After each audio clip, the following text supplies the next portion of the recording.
તો આજથી પવિત્ર શ્રાવણ માસનો શુભારંભ થયો છે।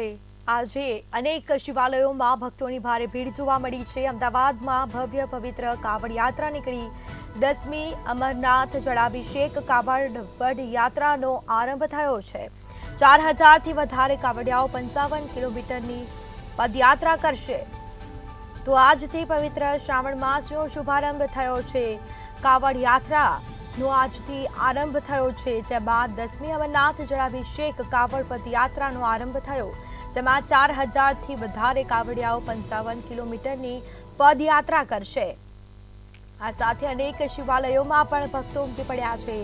ભગવાન શિવનો જળાભિષેક કરવામાં આવશે। વહેલી સવારથી મંદિરોમાં પણ ભીડ જોવા મળી છે। તો આજથી પવિત્ર શ્રાવણ માસનો શુભારંભ થયો છે। અમદાવાદમાં ભવ્ય પવિત્ર કાવડ યાત્રા નીકળી હતી, તેના સીધા દ્રશ્યો અમે આપને બતાવી રહ્યા છીએ। હજારો લોકો જોડાયા હતા કાવડ યાત્રામાં। 10મી અમરનાથ જળાભિષેક કાવડ પદયાત્રાનો આરંભ થયો છે। આ સાથે ભક્તોમાં પણ ઉત્સાહનો માહોલ જોવા મળ્યો છે। શ્રાવણ માસનો શુભારંભ થઈ ચૂક્યો છે। 4000થી વધારે કાવડિયાઓ 55 કિલોમીટરની પદયાત્રા કરશે। તો 10મી અમરનાથ જળાભિષેક કાવડ પદયાત્રાનો આરંભ થઈ ચૂક્યો છે।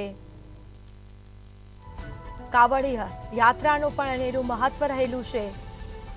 અમદાવાદમાં નીકળી ભવ્ય પવિત્ર કાવડ યાત્રા, જેમાં આજથી પવિત્ર શ્રાવણ માસનો શુભારંભ થયો છે। હજારો ભક્તો શિવાલય મંદિરમાં સવારથી જ ઉમટી પડ્યા છે। અનેક શિવાલયોમાં ભક્તોનો ઘસારો પણ જોવા મળી રહ્યો છે। તો 10મી અમરનાથ જળાભિષેક કાવડ પદયાત્રાનો આરંભ થયો। આ સાથે 4000થી વધારે કાવડિયાઓ 55 કિલોમીટરની પદયાત્રા કરશે।